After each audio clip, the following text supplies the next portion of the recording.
अच्छा, आज की हमारी जो ट्रेनिंग का टॉपिक है वो क्या है? Work at height. हमारी प्लांट इंडस्ट्रीज़ में सबसे जो मेन वर्क है, सबसे जो हाई रिस्क एक्टिविटी होती है वो वर्क एट हाइट होती है। ठीक है, अगर वर्क एट हाइट को सिंपल हम इसकी डेफिनेशन देखें, work where these are risk of a fall liable to cause personal injury. ठीक है, अब ये इसकी डेफिनेशन बनती है कि एक ऐसी जगह है जहाँ पे बंदा खड़ा होकर काम कर रहा है और वो वहाँ से को गिरने की वजह बन जाए।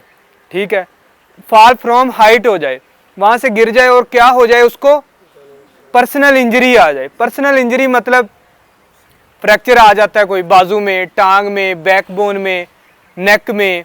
ठीक है, कोई किसी किस्म की इंजरी आ जाए उसमें पर्सनल, तो उसको क्या कहते हैं? Work at height. उसे कहते हैं work at height, high risk work at height. ठीक है, हाई रिस्क एक्टिविटी है, उसमें बहुत ज़्यादा रिस्क होता है। अगर हमारी ये एक्टिविटी, हमारा जो स्टैंडर्ड है वर्क एट हाइट का, वो 4 feet above the ground, 4 feet below the ground है। ठीक है, अगर हमारी जो है वर्क एट हाइट है वो 10 फीट से अप हो जाता है।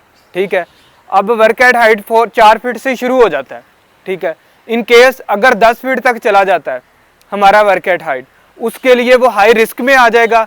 हाई रिस्क में आएगा तो उसकी एग्जांपल हम ले लेते हैं कि वर्क एट हाइट होती किस टाइप की है? स्कैप फोल्डिंग है।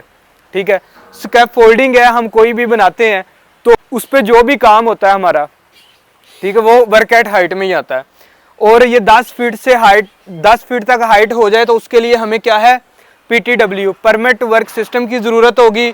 उसके लिए TRA, टास्क रिस्क असेसमेंट होगा, जिसमें तमाम उसके हैजर्ड्स और प्रिकॉशंस लिखे होंगे। ठीक है, और उसके बाद क्या है? वर्क मेथड ऑफ स्टेटमेंट, जिसको अगर शॉर्ट में हम लिखें तो WMS आपने कई जगह पे पढ़ा होगा। ठीक है, वर्क मेथड ऑफ स्टेटमेंट, इसमें ये चीज़ें मेंशन होती हैं कि किस तरह से हमने काम को करना है, क्या क्या हमारा स्कोप है, कौन कौन सा हमारा मटेरियल है। ये एक अलग से हमारा चैप्टर। कोई भी ऐसी जगह जहां से बंदे को गिरने का खतरा हो और उसको क्या है, गिरने से पर्सनल इंजरी आ जाए, कोई चोट लग जाए, तो वो क्या कहलाती है? वर्क एट हाइट कहलाती है।